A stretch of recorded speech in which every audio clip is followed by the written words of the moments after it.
ተወዳዳሪ የሆነ መልካም ስብዕናን የተላበሰና ለሀገር ከፍታ የሚተጋ ትውልድን ለመገንባት ትምህርት ያለው ድርሻ ግዙፍ ነው። በዘርፉ ለማምጣት ለታሰበው ለውጥ ደግሞ ጥራቱን የጠበቀ ትምህርትን ተደራሽ ማድረግ ይገባል። ጥራት ያለው ትምህርትን ተደራሽ ማድረግ መለኪያዎች ያሉት በመሆኑ በተለያየ መንገድ መስራት ያስፈልጋል። ለትምህርት ግብዓት የሚያስፈልጉትን ነገሮች ከመምህራን ጥራት፣ ከትምህርት ቤቶቹ ኢንፍራስትራክቸር፣ ካሪኩለሙን ለጊዜው የሚመጥን ማድረግ በጣም ብዙ ስራዎች አብሮ ካልተሰሩ እና የትምህርት ግብዓቶችን በደንብ ማዘጋጀት መጽሐፎች በደንብ እንዲኖሩ ካላደረግሽ ዘን የትምህርት ጥራት እየቀነሰ ይሄዳል። ይሄ በኢትዮጵያ የታየው ግልጽ የሆነው እንትን ይሄ ነው። ይሄንን በሚመለከት አዲሱ ሪፎርም አሁን የያዝነው ሪፎርም ዋና የትኩረት አቅጣጫዎች ብሎ የወሰደው የትምህርት ጥራትን ለዛሬ ብቻ ሳይሆን ለሚመጣው ትውልድ ኢትዮጵያ እንድትደርስ ለምንፈልግበት ቦታ የሚያደርስ ጥራት ያለው ብቃት ያለው ተማሪ ማዘጋጀት። የትምህርት ጥራትን ስንጠይቅ ለደረጃው የሚመጥኑ መምህራን አስፈላጊነቱ አያጠያይቅም። መምህርነት ወደውና በፍላጎት የሚገቡበት ሙያ እንዲሆን እየተሰራ ከሚገኘው ስራ ባለፈ መምህራንን በአቅም ግንባታ ስልጠናዎች ማብቃት ላይ ትኩረት ተደርጓል። በፍቅር የሚሰሩት ስራ ነው። መምህርነት ዝም ብሎ ስራ አጣሁና ልግባ የምትይበት አይደለምና እሱን ለማድረግ የሚሰራው ስራ አለ።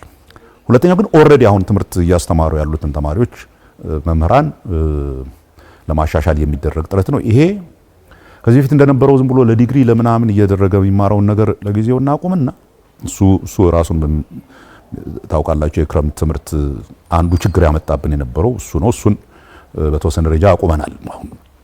ምንድነው የምናደርገው? በሚያስተምሩት ትምህርት ጠንካራ የፔዳጎጂና የዛ ትምህርት ስልጠና መስጠት። ክልሎችም የተማሪዎችን ውጤት ለማሻሻልና የትምህርት ጥራትን ለማምጣት የመምህራን አቅም ግንባታ ስራው ላይ እየሰሩ መሆኑን ነግረውናል። ባለፉት 2 ዓመታት የክረምት ልዩ ስልጠና እየተሰጠ ነው ያለው። ክረምት ልዩ ስልጠናው በእያንዳንዱ አንድ መምህር በሚያስተምረው ሳብጀክት ላይ ሞጁል ተዘጋጅቶ እሱ ላይ ስልጠና ወስዶ ከዛም ደግሞ ኤግዛም ወስዶ ነው ይወጣ ያለው።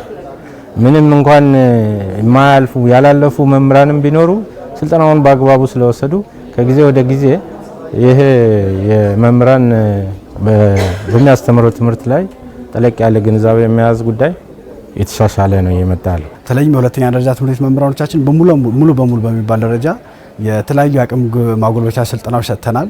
የስልጠና ርዕስ ወይም ይዘቶች የለየነው የመምህራኖቻችን አቅም ክፍተት ያለባቸው ኤሪያዎች በመለየት ነው የሰጠነው። አሰልጣኞችም በሀገሪቱ ከሚታወቁ ትልቅ ዩኒቨርሲቲዎች ወይም ምሁራኖች ካሪኩለም ዝግጅት ላይ በመምህራን ካፓሲቲ ቢልዲንግ ላይ የተሻለ ልምድ ያላቸው አሰልጣኞች በመጠቀም ለማሰልጠን ሞክረናል።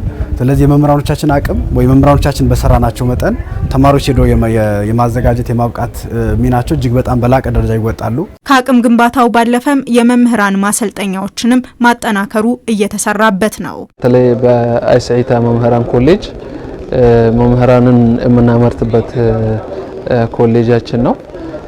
ገበያ ላይ አፈላልገን ከምናገኛቸው ባሻገር ኮሌጅ አስገብተን አሰልጥነን በየደረጃው ከሰርቲፊኬት እስከ ዲግሪ ድረስ አሰልጥነን እናስተምራቸዋለን። በዛው ቅጥራቸውን ፈጽመን ደግሞ ወደ ስራ እናስገባቸዋለን ማለት ነው። ለመምህራን እየተሰጠ የሚገኘው የአቅም ግንባታ ስራ አሁን ውጤቶች እየታዩበት ነው የክልል ትምህርት ቢሮዎች ሀሳብ ነው። ከዛ በፊት የነበሩ ርዕሰ አመራሮቻችን የትምህርት አመራሮቻችን መማር ማስተማር ላይ ነበር ያተኮሩት የነበሩ አስተዳደራዊ ስራዎች ላይ የመምህራን ዝግጅት፣ የመምህራን የማስተማር ብቃት፣ ስነ ዘዴ ላይ የመሳሰሉ ጉዳዮች ላይ ትኩረት ከማድረግ ባለፈ አስተዳደራዊ ስራዎች ላይ ነበር ያተኮሩትና ከሪፎርም ወዲህ ያመጣናቸው የትምህርት አመራሮች መማር ማስተማር ላይ በማተኮራቸው በየትምህርት ቤቱ የተማሪዎች ብቃት ከማሳደግ የተማሪዎች ስነ ምግባር ከማሻሻል የትምህርት ቤቶች ደረጃ ከማሻሻል አንጻር ሰፋፊ ለውጦች እየተመዘገቡ ነው የሚገኙት። በስራ ላይ ያሉ እነዚህ ሰዎች ከጊዜ ወደ ጊዜ የነሱን ትሬስ ማድረግ ይቻላል እና የተሻለ ውጤት አላቸው። አንደኛው እኛ አሁን መምህራኖቻችን ላይ የምንፈልገው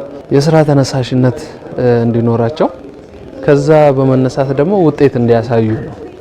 በዚህ መሃል ነው የምናያቸውና ጥሩ ነው፣ የተሻለ ነገር አለ። መምህራንን ከአቅም ግንባታ ባለፈ ደግሞ የሚያነሷቸው ጥያቄዎችንም የመመለስ ስራዎች በትኩረት እየተሰራበት ይገኛል።